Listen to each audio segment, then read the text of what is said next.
Hi hello வணக்கம். கலையின் காமெடியில் என்று என்ன காமெடியெலாம் பார்த்துட்ருக்கீங்களா? பிடிச்சிருந்தா லைக் பண்ணுங்கள், கமெண்ட் பண்ணுங்கள், ஷேர் பண்ணுங்கள், சப்ஸ்கிரைப் பண்ணுங்கள்.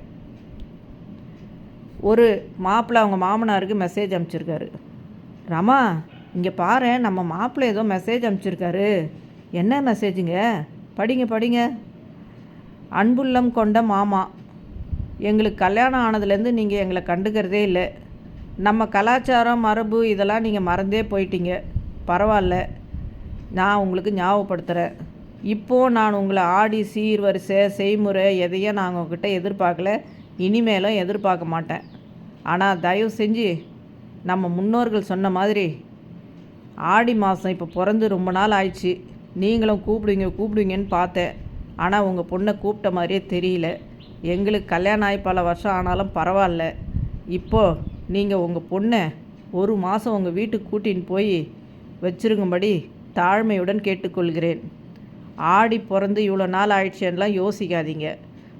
ஆவணி மாதமும் வச்சுருக்கலாம் நீங்கள். அதனால் காலதாமதம் செய்யாமல் எனது சேதாரத்தை தவிர்க்கிறதுக்கு புயல் போல் புறப்பட்டு வந்து உங்கள் சூறாவளியை கூட்டி கொண்டு செல்லவும். மற்றவை நேரில். மாப்பிள்ளை கணேஷ்.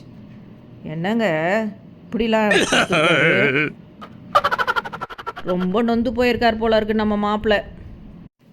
ஒரு கணவன் மனைவி. என்னடி நீ தொடர்ந்து 3 நாளாக லெமன் ரைஸே கொடுத்து விட்ற லஞ்சுக்கு? ஏங்க, கையில் நகை சுத்திக்கு சொருகி இருக்கிற எலுமிச்சம்பழம், அதை வீணாக்கவே மனசு வரலைங்க. டாக்டர், எனக்கு 2 நாளாக ஒரே ஜுரமாக இருக்குது டாக்டர்.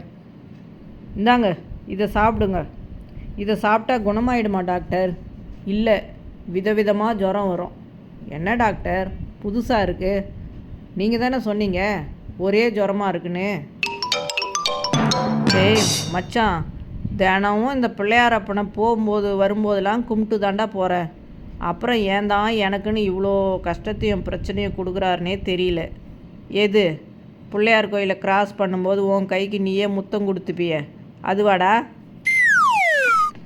நாம் என்ன சொல்ல வரோம்னு இந்த கூகுள் புரிஞ்சிக்கிற அளவு கூட நம்ம கூட இருக்கிறவங்க நம்மளை புரிஞ்சிக்கவே மாட்டேங்கிறாங்க.